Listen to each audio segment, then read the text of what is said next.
سورہ مائدہ کی آیت نمبر 116 ہے۔ اعوذ باللہ من الشیطان الرجیم، بسم اللہ الرحمن الرحیم۔ وَإِذْ قَالَ اللَّهُ يَا عِيسَى ابْنَ مَرْيَمَ أَأَنْتَ قُلْتَ لِلنَّاسِ اتَّخِذُونِي وَأُمِّيَ إِلَٰهَيْنِ مِن دُونِ اللَّهِ قَالَ سُبْحَانَكَ مَا يَكُونُ لِي أَنْ أَقُولَ مَا لَيْسَ لِي بِحَقٍّ إِن كُنتُ قُلْتُهُ فَقَدْ عَلِمْتَهُ تَعْلَمُ مَا فِي نَفْسِي وَلَا أَعْلَمُ مَا فِي نَفْسِكَ إِنَّكَ أَنْتَ عَلَّامُ الْغُيُوبِ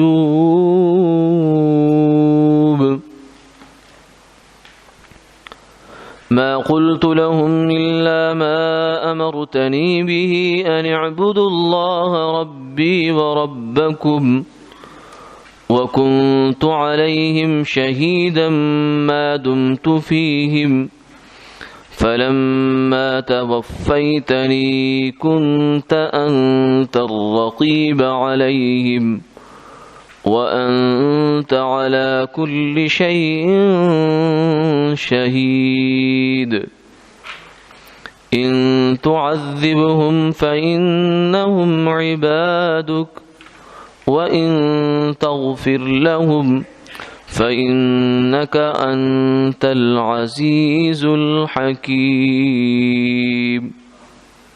صدق اللہ العظیم۔ اور جب فرمائیں گے اللہ، اے عیسیٰ مریم کے بیٹے، تو نے لوگوں سے کہا کہ ٹھہرا لو مجھے اور میری ماں کو دو معبود اللہ کے علاوہ، تو عیسیٰ علیہ السلام فرمائیں گے پاک ہے تو، میرے لیے یہ لائق نہیں تھا کہ میں ایسی بات کہتا جس کا مجھے حق نہیں ہے۔ اگر میں نے کہا ہوگا تو تجھ کو ضرور معلوم ہوگا، تو جانتا ہے جو کچھ میرے جی میں ہے اور میں نہیں جانتا جو تیرے جی میں ہے، بے شک تو ہی ہے جاننے والا چھپی باتوں کا۔ میں نے تو ان سے یہی کہا تھا کہ تم اللہ کی عبادت کرو جو میرا بھی رب ہے اور تمہارا بھی رب ہے، اور جب تک میں ان کے اندر رہا میں ان پر مطلع تھا، جب آپ نے مجھ کو اٹھا لیا تو پھر آپ ہی ان کے نگہبان تھے اور آپ ہر چیز سے واقف ہیں۔ اگر آپ انہیں عذاب دیں تو یہ آپ کے بندے ہیں، اور اگر انہیں معاف کر دیں تو آپ زبردست ہیں، حکمت والے ہیں۔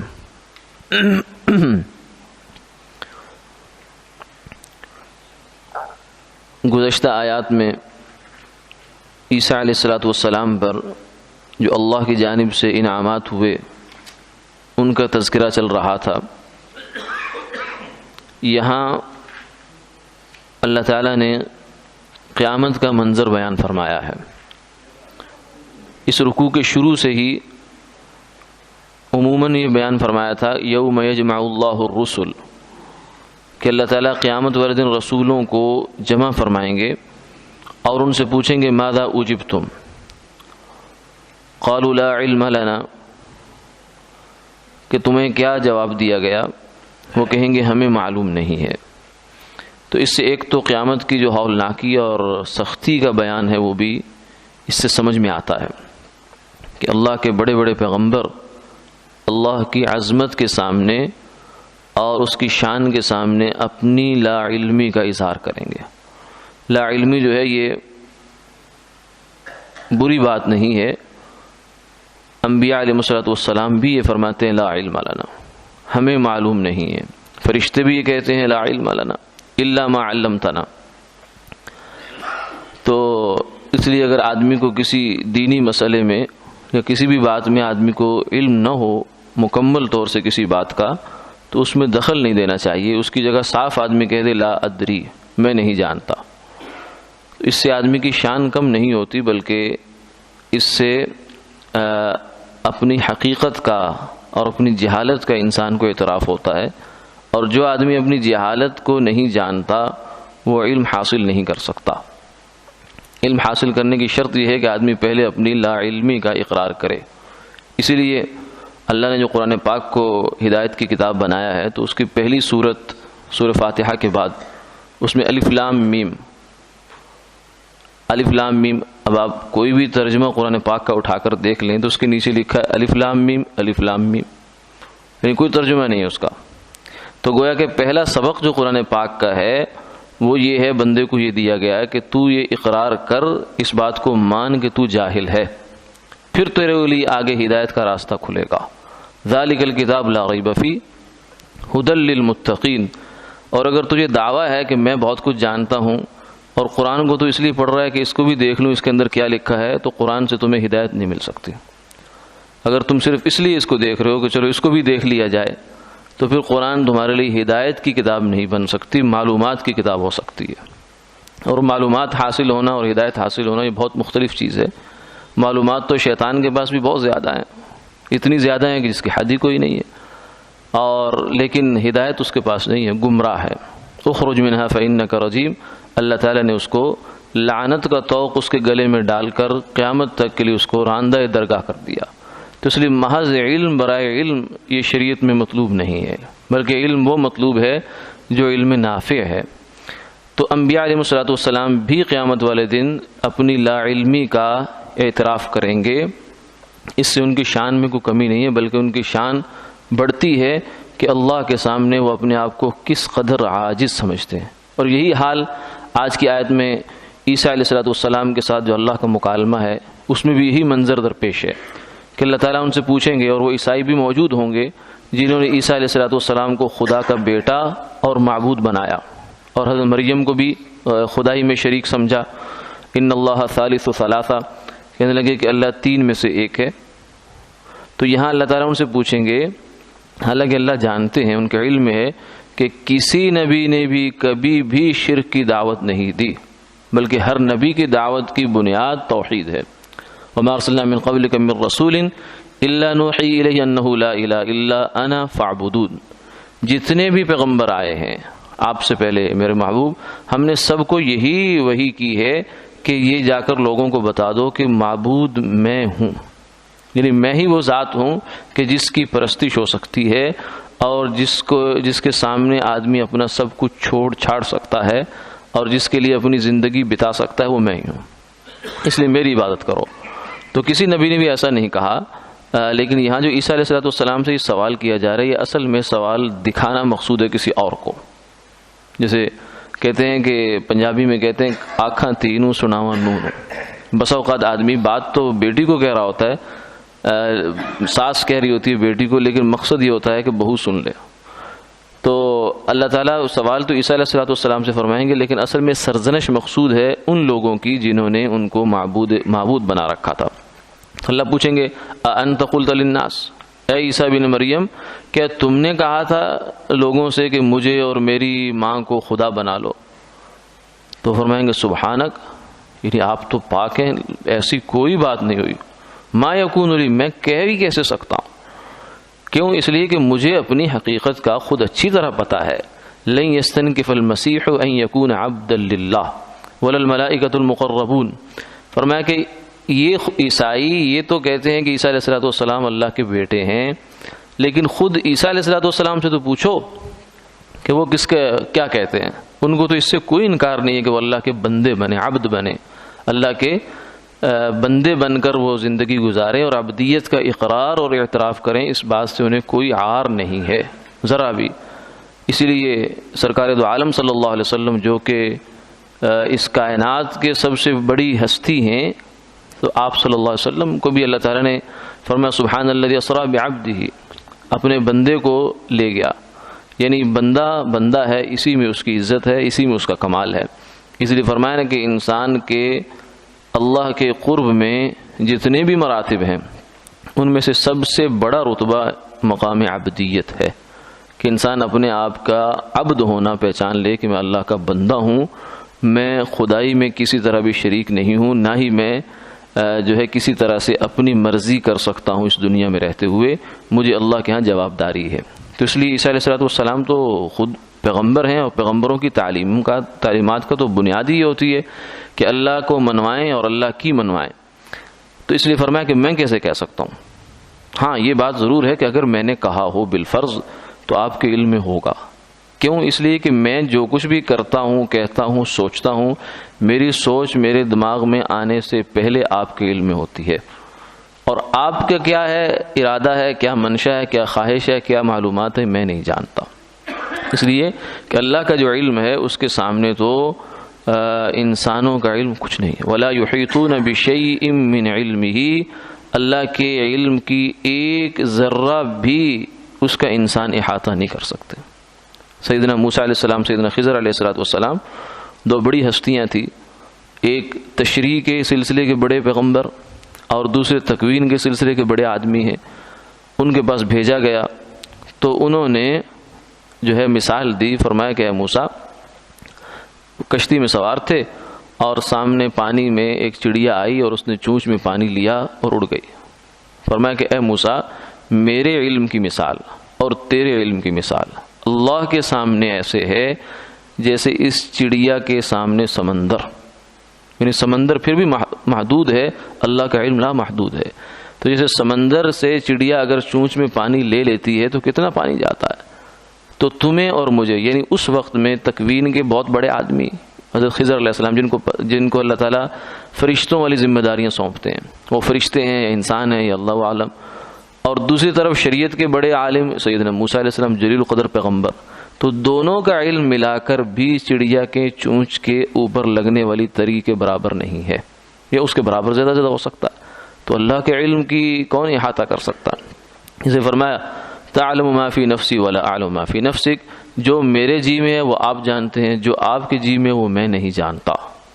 انک انت علام الغیوب، غیبوں کے جاننے والے اور بہت زیادہ جاننے والے آپ ہی ہیں۔ پھر آگے فرمایا کہ میں نے تو یہ انکار کر دیا کہ میں نے یہ نہیں کہا۔ پھر میں نے کہا کیا ان سے؟ اس کا جو دوسرا رخ ہے بات کا وہ یہ ہے ان اعبدوا اللہ ربی و ربکم، میں نے تو ان کو یہی پیغام دیا تھا کہ تم اللہ ہی کی عبادت کرو جو میرا بھی رب ہے اور تمہارا بھی رب ہے، لیکن انہوں نے بدل دیا اس کو، یعنی عیسائیت جو ہے وہ اس چیز پر چلی گئی کہ انہوں نے عیسیٰ علیہ السلام کو خدائی میں شریک کیا، حالانکہ عیسیٰ علیہ السلام کی تعلیمات میں کوئی اس قسم کی بات نہیں کہ انہوں نے اپنے الہ ہونے کا، اپنے خدا ہونے کا کہیں ہلکا سا اشارہ بھی دیا ہو کہ میں خدا ہوں یا میرا خدائی میں حصہ ہے۔ اور یہ بھی فرما دیا کہ جب تک میں وہاں رہا تب تک تو میں ان کے اعمال کو دیکھتا رہا، یعنی جب تک میں موجود رہا اس وقت تک تو ان میں سے کسی نے مجھے خدا بنانے کی کوئی بات ایسی نہیں کی، لیکن جب میں وہاں سے چلا آیا تو اب ظاہر ہے کہ اس کے بعد ذمہ داری میری نہیں ہے، اس کے بعد آپ ہی ان کے نگہبان تھے، آپ ہی ان کے محافظ رہے ہیں، اور میں اس کے بعد نہیں، اور آپ ہی ہر چیز پر گواہ بھی ہیں اور اس کے خبردار بھی ہیں۔ پھر آخر میں اب یہ فرمایا کہ یہ ہیں تو مجرم، جنہوں نے شرک کیا ہے، اللہ کے ساتھ شرک کیا، اللہ کی توحید میں رکھنا ڈالا، یہ مجرم تو ہیں، اور چھوٹے مجرم نہیں بڑے مجرم ہیں۔ ان الشرک لظلم عظیم، شرک بہت بڑا ظلم ہے، اللہ کے ساتھ کسی کو شریک کرنا۔ اب ان کا کرنا کیا ہے آپ نے؟ ان تعذبہم فانہم عبادک، اگر آپ ان کو عذاب دیتے ہیں تو بھی آپ کے بندے ہیں، اس لیے کوئی ظلم نہیں ہوگا، چاہے آپ ان کو قیامت تک جب ازل سے ابد تک عذاب دیتے رہیں تو آپ کی ملکیت ہے، آپ کی مخلوق ہے، اس لیے خالق جو بھی کرے، اللہ تعالیٰ کسی انسان کے ساتھ جو بھی کریں، جیسا بھی کریں، جتنا بھی کریں، وہ ظلم نہیں ہوتا۔ کیوں؟ اس لیے کہ ظلم ہوتا ہے کسی دوسرے کی ملکیت میں تصرف کرنا، ناحق، ناروا۔ تو اللہ تعالیٰ کی تو للہ ملک السماوات والارض، اللہ کی ملکیت سے تو کچھ باہر ہی نہیں ہے، زمین و آسمان کی بادشاہت، اس کی ملکیت ساری تو اس کے پاس ہے۔ اگر اسی لیے فرمایا، حدیث پاک میں آتا ہے کہ اگر اللہ تعالیٰ سارے انسانوں کو اٹھا کر جہنم میں ڈال دیں تو وہ ظلم کرنے والے نہیں ہیں، یہ بھی ظلم نہیں ہے، یہ یعنی جو لوگ نیک کام کر رہے ہیں، عبادتیں کر رہے ہیں، اگر ان کو بھی اللہ تعالیٰ جہنم میں اٹھا کر ڈال دیں، ڈالیں گے نہیں، ان کا وعدہ ہے، لیکن اگر بالفرض ایسا ہو جائے تو بھی یہ ظلم نہیں ہوگا۔ تو اس لیے ہمیں جو دنیا میں ظلم نظر آتا ہے تو یہ مطلب نہیں ہے کہ اللہ تعالیٰ پر ہم اس کا کوئی الزام رکھیں. اللہ کے فعل کی نسبت اس کی نہیں ہو سکتی. وہ ظلم فرمایا کہ وما ربک بظلام للعبید، تیرا رب بندوں پر ظلم کرنے والا نہیں ہے، کیونکہ ظلم کی وہاں تعریف ہی صادق نہیں آتی، ظلم کی حقیقت ہی وہاں موجود نہیں ہے. لیکن اگر آپ ان کو عذاب دیں تو تیرے بندے ہیں، اور اگر آپ ان کو معاف فرما دیں تو بھی آپ زبردست ہیں، غالب ہیں، حکمت والے ہیں. قرآن پاک میں اسی قسم کی ایک آیت اور جگہ پہ بھی ہے. حضرت ابراہیم علیہ السلام نے فرمایا وَمَنْ عَصَانِي فَإِنَّكَ غَفُورٌ رَحِيمٌ، کہ یا اللہ جو میری نافرمانی کرے گا میری امت میں سے تو آپ اس کو بخشنے والے ہیں. تو یہاں فرمایا العزیز الحکیم، وہاں فرمایا غفور الرحیم. تو مفسرین نے فرمایا کہ یہاں دونوں میں فرق ہے کہ عیسیٰ علیہ السلام کا یہ خطاب ہو رہا ہے قیامت والے دن، اور حضرت ابراہیم علیہ السلام جو بات فرما رہے ہیں وہ دنیا کے اعتبار سے. تو دنیا کے اعتبار سے مغفرت اور رحمت کی طلب اور اسی کا اظہار زیادہ مناسب ہے بنسبت اس کے کہ یہاں عذاب کی طرف ذرا جھکاؤ زیادہ کیا جائے. جیسے پیچھے بھی عرض کیا کہ انبیاء علیہ السلام امتوں پر شفیق ہوتے ہیں انتہائی، وہاں بھی وہ انہوں نے فرمایا لا علم لنا، حالانکہ معلوم تو ہوگا. تو یہ ایسے ہی ہوتا ہے جیسے بعض دفعہ والد اگر اولاد کو تنبیہ کرنا چاہے کسی جرم میں تو ماں کی کوشش ہوتی ہے کہ وہ اس کو بچائے، کسی طریقے سے بات بدل کر، کچھ چھپا کر، کچھ بتا کر، کسی طریقے سے وہ چاہتی ہے کہ اس کو بچا لیا جائے. تو اسی طریقے سے انبیاء علیہ السلام قیامت والے دن بھی اب ان کے سامنے آ گیا کہ انہوں نے شرک کیا ہے، یہ کیا، ظلم کیا ہے، پھر بھی عیسیٰ علیہ السلام یہ نہیں فرما رہے یا اللہ ان کو پکڑ، یہ بڑے بدماش لوگ ہیں، ان کے ساتھ ایسا کر ویسا کر، یہ تو اسی کے مستحق نہیں، بلکہ فرما رہے ان تعذبہم فإنہم عبادک، یا اللہ اگر آپ عذاب دیں تو بھی آپ سے پوچھنے والا کوئی نہیں، لا یسأل عما یفعل وهم یسألون، اور اگر آپ معاف کریں تو بھی آپ سے کوئی پوچھ نہیں سکتا کہ آپ نے ان کو کیوں معاف کر دیا. تو یہ اس آیت مبارکہ کو سیدنا آپ صلی اللہ علیہ وسلم نے ایک دفعہ پوری رات اس آیت مبارکہ کو دہراتے رہے، ان تعذبہم فإنہم عبادک، اور اپنی امت کے لیے. اور اس کے بعد جبریل علیہ السلام تشریف لائے اور فرمایا کہ یا اللہ، یا رسول اللہ آپ کی امت کے بارے میں آپ کو مایوس نہیں فرمائیں گے اور آپ کو شفاعت کا اختیار عطا فرمائیں گے کہ آپ قیامت والے دن شفاعت اور سفارش فرمائیں گے، جو شفاعت کبریٰ بھی ہوگی جس سے تمام انسانیت حصہ پائے گی، حساب کتاب جلدی شروع ہوگا اس کی وجہ سے، اور ایک شفاعت صغریٰ ہے جو صرف امت محمدیہ صلی اللہ علیہ وسلم کے گناہ گاروں کے لیے ہے کہ جو اپنا ایمان اور عقیدہ دنیا سے سلامت لے گئے، اللہ کے رسول کی محبت سلامت لے گئے، اگرچہ عمل میں کمزوری تھی، لیکن جب یہ چیزیں لے گئے اور اللہ کی رحمت اور شفاعت کے امیدوار بن کے گئے تو اللہ تعالیٰ قیامت والے دن شفاعت سے ان کو بھی حصہ عطا فرمائیں گے. وآخر دعوانا الحمد للہ رب العالمین.